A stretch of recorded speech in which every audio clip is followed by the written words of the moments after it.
I found that all those biodegradable stuff can actually be recycled, you see. And one of the things that I have been, I discovered from the internet and from going to these organic shops in the Klang Valley is the making of garbage enzyme. We went round, okay, we'll go to the fruit seller and then give me your skin peel, give me your, things. And then we came back and then sure enough, now our enzymes are really nice smelling. Now these enzymes I found to be very useful. In the past, my kitchen is just like, you see army of ants going up and down the wall and cockroaches, and because we don't have any, we don't employ any pest control, we had to live with these ants. But since starting to use the enzymes for cleaning our surfaces, for cleaning the floor, worktop surfaces, there hasn't been any ants anymore. No. So I'm very convinced that it is nature's way of solution to a lot of our domestic problems. If only we take the trouble. I don't think it's a lot of trouble. It's just that the mindset, the mind must want to accept that there is a solution out of this that is harmless, which is beneficial to the environment. Okay, so the first round, the first stage is to filter, sieve it, get the residue. Then we do a two-stage filtration. Then we go through a second phase with a cotton t-shirt. Oops.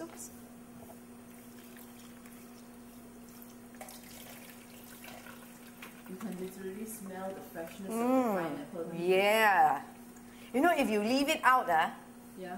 After 3 months it smells horrible. But if you do it like this, after 3 months it smells great. It's a funny thing, about these things. Is there a shelf life to the enzymes? No. I've heard some that are 30 years old because this Dr. Rose in Thailand, she started making much earlier. So some of her enzymes are already 30 years old, and apparently the 30 years old ones are even more powerful. So what do you do with the residue? You can do a second round, or they are quite mushy, you see? You see, they are quite mushy. These are effective if you do a second round? No. Yeah. We sometimes when the fruits are not too decomposed,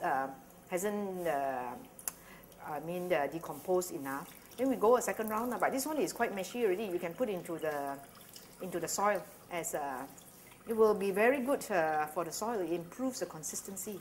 But because it's acidic, we add slaked lime to make it neutralize the acidity. Otherwise, it's too acid.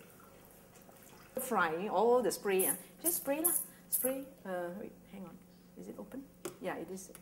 Okay, I just spray around here, and then anything that's oily, I just spray it, and then I leave it for 5-10 minutes. Then I come over and wipe it with a wet cloth.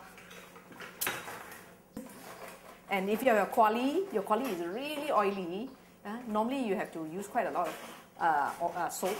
So you spray around it first, spray on the quali. Say like, I have got this container that I want to wash, and it's got all the things that are stuck, the food that is stuck to it. And so I spray around it, spray it liberally because this is free. Okay? It's quite clean already. Look.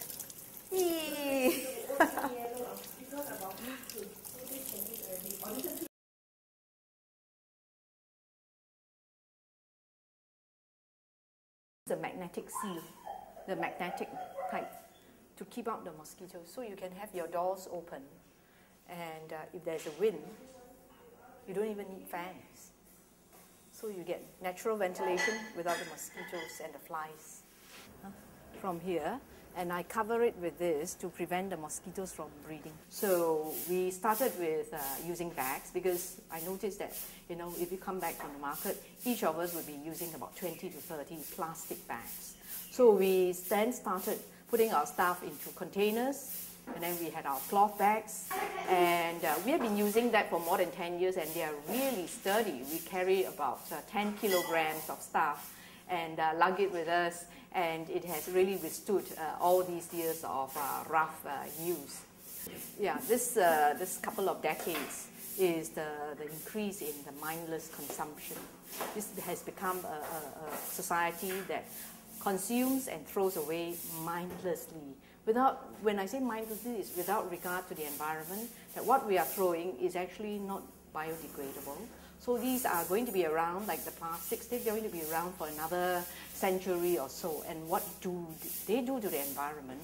We know that it is not going to be something that is good, but could it be harmful? I think there is a very high chance that what we are throwing away is actually going to come back to us in a big way, and before we know it, we would have poisoned our environment.